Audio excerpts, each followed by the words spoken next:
마음이 되게 그랬거든. 너 혼자서 얼마나 외로웠을까 싶어서. Selamat datang di Mimlord TV. Kali ini kita akan membahas 10 drama Korea terbaik yang dibintangi oleh Lee Dong-wook. 어떻게 나 다시 나가? 아침까지 들어오지 마. 아니요, 선배. Nomor 10, Bubblegum. Drama ini bercerita tentang Park Ri-hwan yang diperankan oleh Lee Dong-wook, berasal dari keluarga kaya dan ia bekerja sebagai dokter medis oriental di kliniknya sendiri. Dia tumbuh dengan sahabatnya sejak kecil, Kim Heng-ah, yang diperankan oleh Jung Ryo-won, yang bekerja sebagai produser radio. Kedua orang tua Heng-ah meninggal ketika dia masih muda dan dia dirawat oleh ibu Ri-hwan setelah kematian ayahnya. Baik Ri-hwan dan Heng-ah memiliki persamaan satu sama lain. Tetapi Heng-ah mundur perlahan karena ibu Ri-hwan tidak ingin mereka bersama. 내가 얼마나 무거울까. 손대지 마.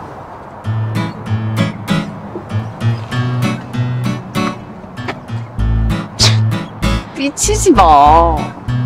가세요? 그럼. 와, 너 내가 못 만지겠다고 지금 가라고 하는 거? 그럼 너 나 막 만지고 그러려고 만나는 거야? 아 그럼 웃질 말던가 예쁘질 말던가. 이거 완전 고문 아냐. Nomor 9, Wild Romance.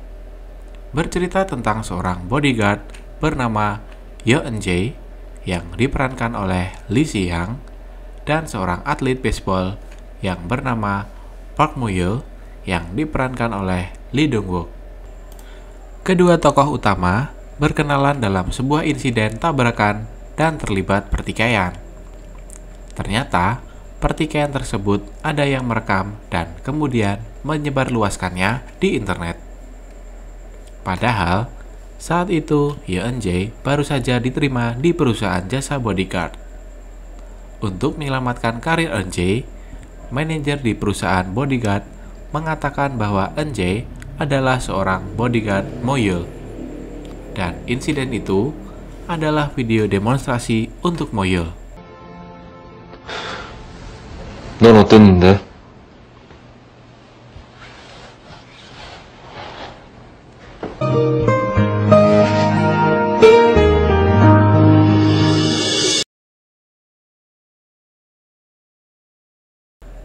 Nomor 8, Hotel King.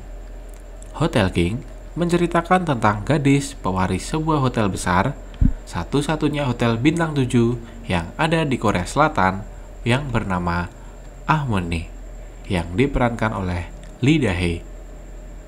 Dia bertemu dengan Cha Jae-won yang diperankan oleh Lee Dong-wook yang bekerja sebagai general manager di hotel miliknya dan kemudian saling jatuh cinta.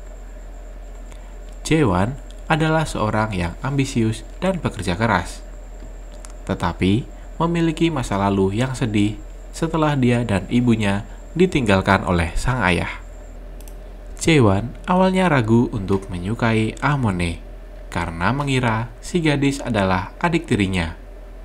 Sementara Ahmone juga ragu karena kematian ayahnya berhubungan dengan Jae-won.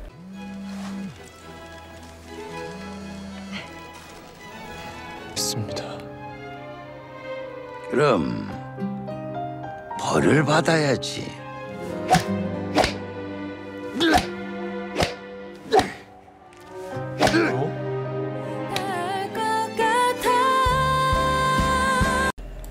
Nomor 7, Blade Man. Bercerita tentang Jo Hong Bin yang diperankan oleh Lee Dong-wook adalah sosok pria dingin dan pemarah yang setiap kali ia marah selalu mengeluarkan pisau dari tubuhnya. Jo Hong Bin mempunyai luka di hati setelah ia ditinggalkan oleh sang kekasih.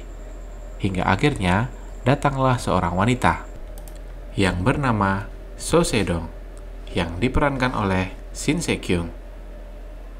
So Se-dong memiliki kepribadian yang baik dan ceria. Ia turut mencoba membantu menyembuhkan luka di hati Jo Hong Bin. dan menjadikan ia kembali seperti pria sesungguhnya.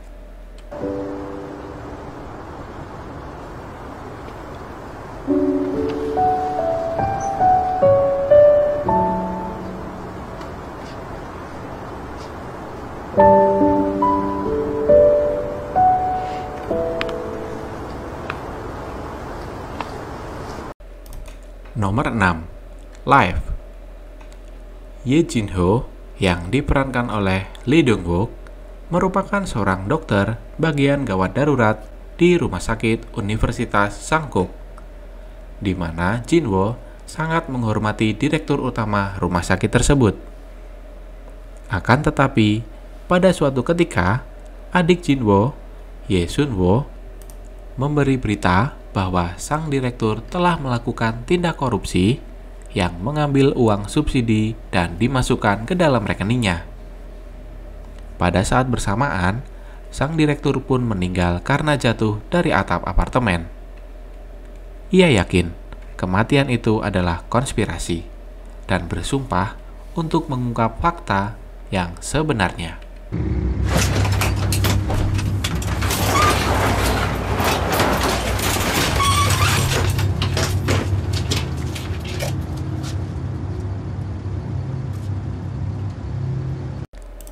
Nomor 5. The Fugitive of Jason.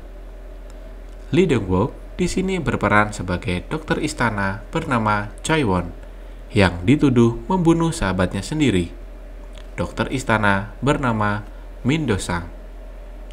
Karena suatu hal, dia harus kabur dari kerajaan dan meninggalkan putrinya Rang yang diperankan oleh Kim Yoo-bin yang sedang sakit.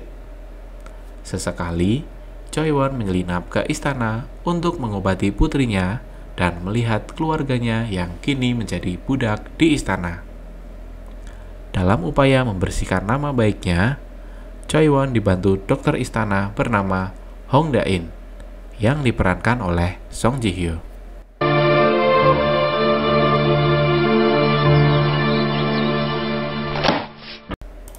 Nomor 4. Strangers from Hell. Mengisahkan tentang seorang pria berusia 20 tahunan bernama Hyo Kong-woo yang diperankan oleh Yim Si-hwan yang mendapatkan pekerjaan di sebuah kantor kecil di Seoul. Setelah mendapat pekerjaan, Yeon Jong-woo pindah ke Seoul dan tinggal di sebuah apartemen murah yang mana ia harus berbagi dapur dan kamar mandi dengan penghuni lainnya. Anehnya, apartemen tersebut dihuni oleh orang-orang misterius dan mencurigakan, yang perlahan mengganggu kehidupan sehari-hari Jong-woo. Para penghuni ini akan mempengaruhi keseluruhan cerita dan kisah hidup Jong-woo, termasuk Soo Mun-jo yang diperankan oleh Lee Dong-wook.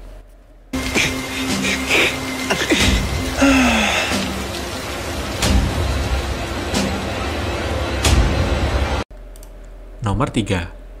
Touch Your Heart.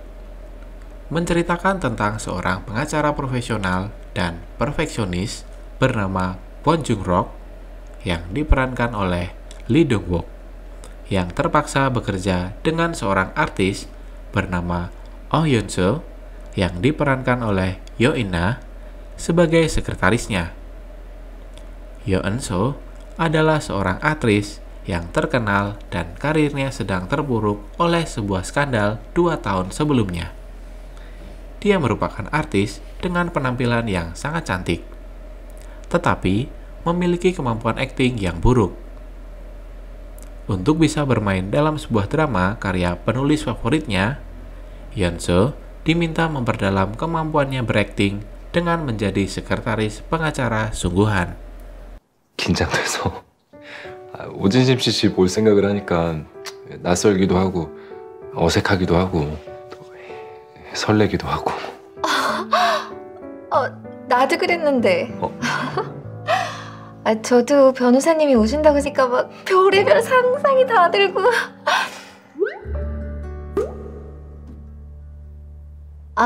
그렇다고 제가 그런 나쁜 상상을 한 건 아니고요.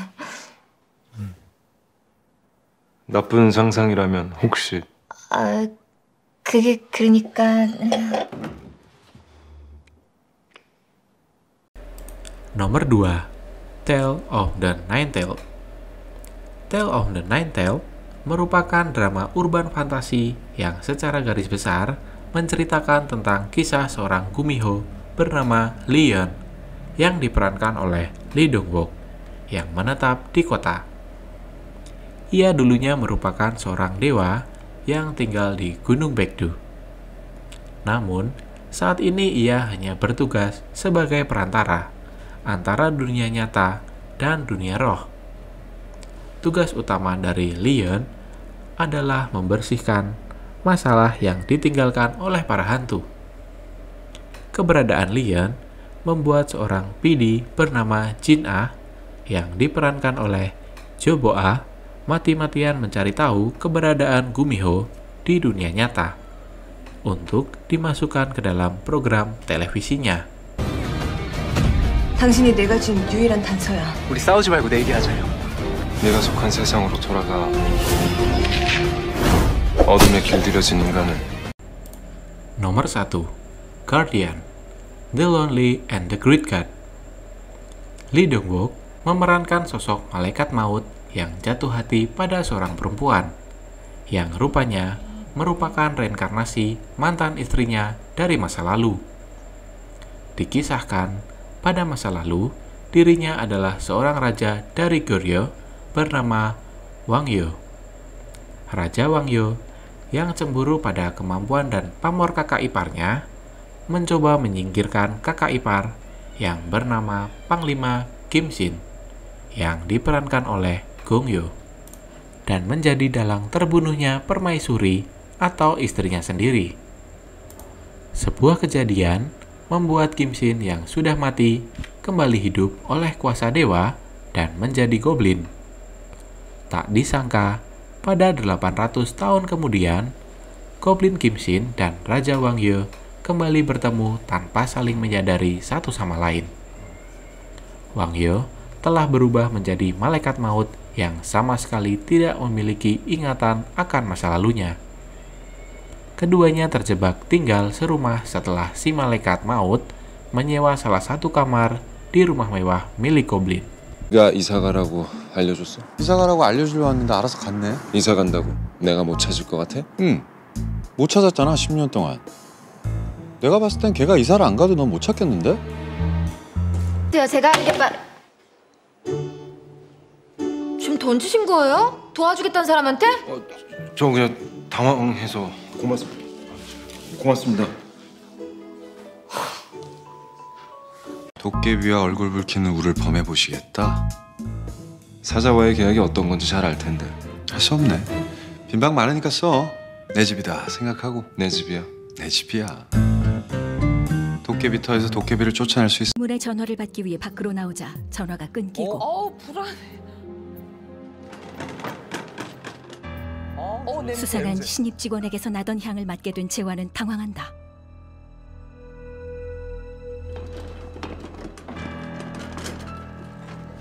어디가? 가지마. 저기. 저렇게 해서 뭐야? 사람 많은 데서?